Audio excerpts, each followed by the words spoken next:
I've been here 5 minutes. I feel like I know. You've learned? I've learned. You've learned. This guy lives the high life, and he wins with 6 high. Rick is a bit of a mystery man. He does play in the high-stakes games in LA and Vegas, as you mentioned, but he's most known for his relationships with Paris Hilton, Pamela Anderson, Shannon Doherty, and others.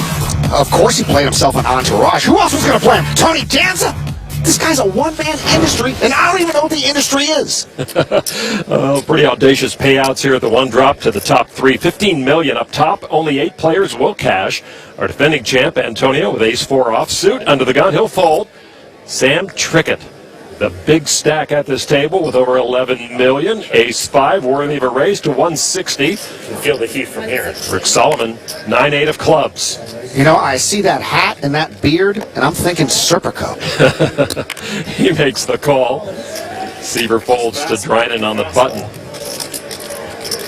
Connor looks down at 10-8 of hearts. Dryden, like Phil Galfond and Doug Polk, lives in Vancouver playing online. And at the moment, he's doing his best David Doc Sands impersonation. Man, it's hot up here. That's the pressure. That's the pressure getting to you, kid. A lot of pressure. It's only 68 degrees. So a lot of pressure. Yeah, 160. Dryden, 25-year-old, wants to play with Rick again. He calls. When Scott Seaver's in a poker game line, it feels more like happy hour at Buffalo Wild Wings. That's the sound there. The blinds fold, so 3 to the flop, all looking for help. And here we go. I wouldn't have been able to let it go. And Solomon gets help with trip 9s. Trickett drawing less than dead.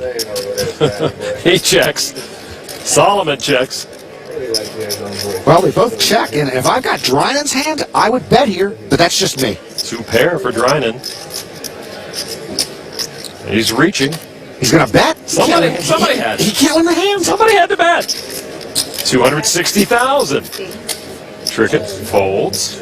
If someone bets into my trips and I look like Serpico, I check a raise here, but that's just me.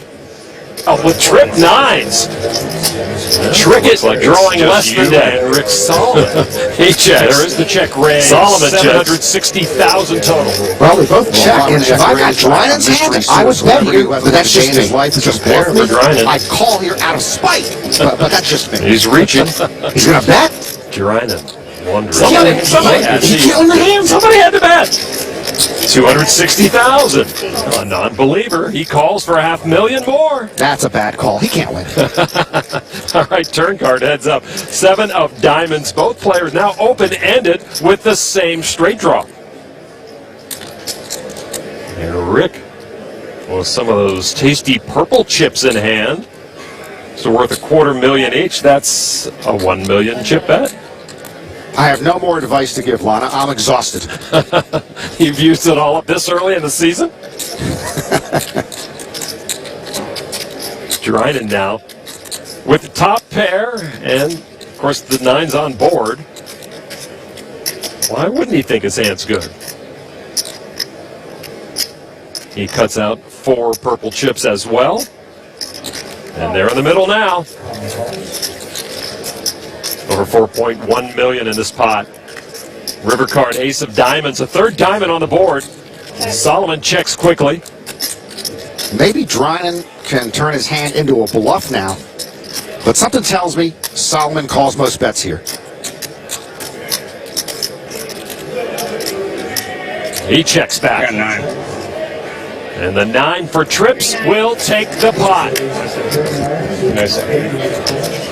Solomon picks on Dryden again and moves up the chip ladder. Yeah, I think Rick hated that diamond, but he still takes in the $4 million chip pot. He's in 4th place overall. There's a ring to it. Rick Solomon, one-drop champion. Like, doesn't it just sound right?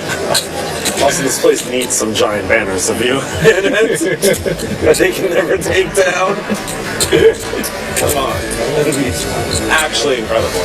4th and chips, only 21 remaining. It could happen. The 2014 World Series of Poker Big One for One Drop is dealt by the World Series of Poker social game on Facebook and mobile. Sit and go tournaments are starting right now. Are you in? Welcome back. During a break, our Kara Scott caught up with 2012 One Drop champ Antonio Esfandiari. Day 2 here for the one drop, and it's a little bit of deja vu maybe for Antonio. What does it feel like to be in this position yet again?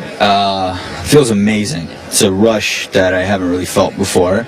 I know what it feels like to win this tournament, and it was incredible. And to this day, I've always wanted that moment back again because there's no rush like that. You know what I mean? And I wish I could go back and like seize it longer. You know what I mean? And so let's do it again. I think it'll feel even better than the first time, right? And you've got a lot of people here watching you, and they are saying they're not here if you win, they're here when you win. So good luck out there. Thank you very much. You remembered from 2 years ago. I do. I have to correct you. As Antonio dreams of going back-to-back, the dream of winning this year's event ends for 8-time bracelet winner Eric Seidel. Frankly, he's never really recovered from that beat Johnny Champ put on him to end the 1988 main event. So Antonio closer to returning to the final table. Action on Noah Schwartz, Florida Pro with a World Series bracelet, also WPT and EPT titles. Triple crown. Yeah, that is true. King 10 and a raise to 180,000. Kerry Katz in the small blind folds to Antonio in the big 8-7 off. He's got 3 bracelets, 2 WPT titles, but no EPT. Antonio calls for 100 grand more. Why not? Here's the flop, heads up with Schwartz. 10, 6, 9. Nice one for the champ, flopping a 10 high straight. It's good to be Antonio. It's not good to have top pair. Schwartz with top pair and a good kicker. Antonio not going to slow play this. Bets 205 into the original razor.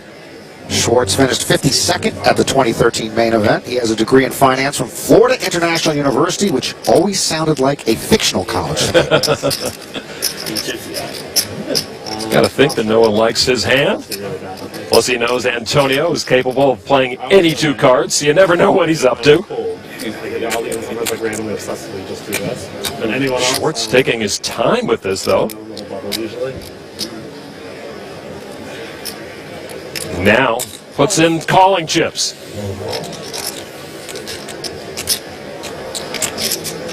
Turn card now. Deuce of clubs keeps the status quo. Of course, a deuce on the turn never changes anything, anytime, anywhere.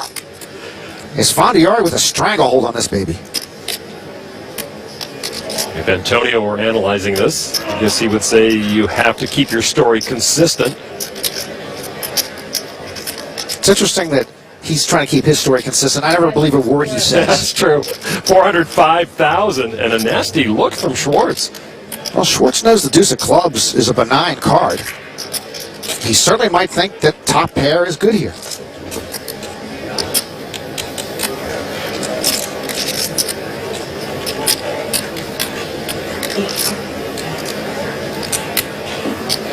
Noah's flummoxed.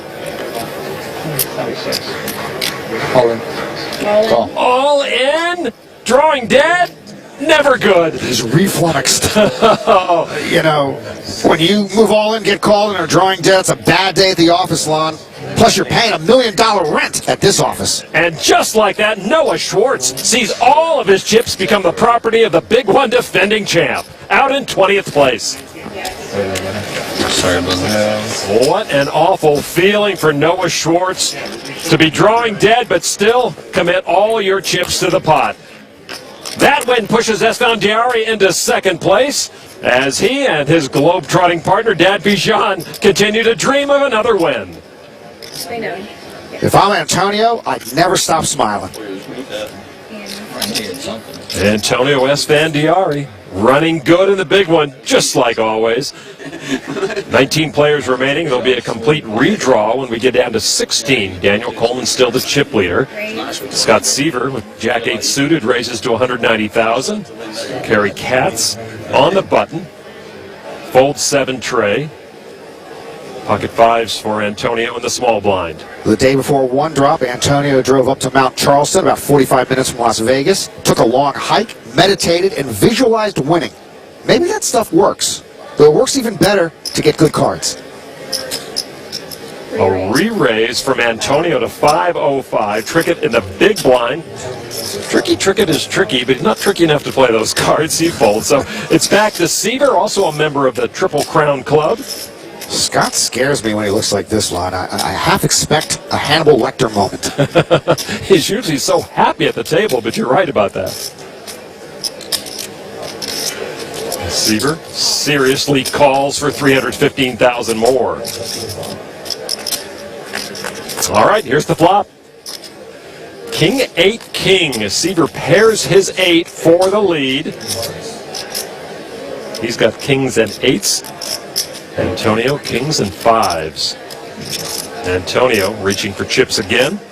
Almost half the pot, 510,000. Perfect bet sizing, Alon. Anything under 500 I don't like. And if you bet 540 or 550, then your hand just looks weak. It certainly has thrown Seaver for a loop. Scott with the best hand right now.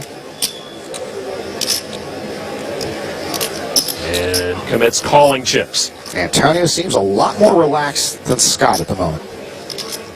Turn card now. Another king, both with kings full. Seaver's boat is bigger. Antonio checks. Antonio slows down.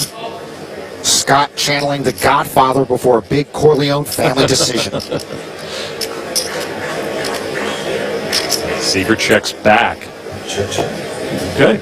River card, very interesting. And another 8. So Seaver's been counterfeited, both players with kings full of 8s. That's a ridiculous card. Antonio, first to act. Seaver getting more serious now. Antonio checks. Now, if Seaver checks, they'll just chop it. If he bets, well, all bets are off.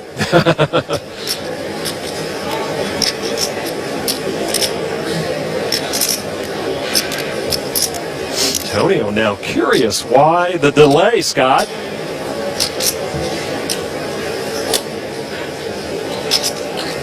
I'm all in. Scott Wow. Seaver says all in. Well, of course, if Antonio calls Scott's all in, they'll chop the pot. Is it worth $2 million to Antonio to find out if Scott has a king or a pair bigger than 8s? Antonio started the hand with almost $12.5 million. But folds, and Seaver with an excellent all-in bet on the river will take the whole pot. That's interesting.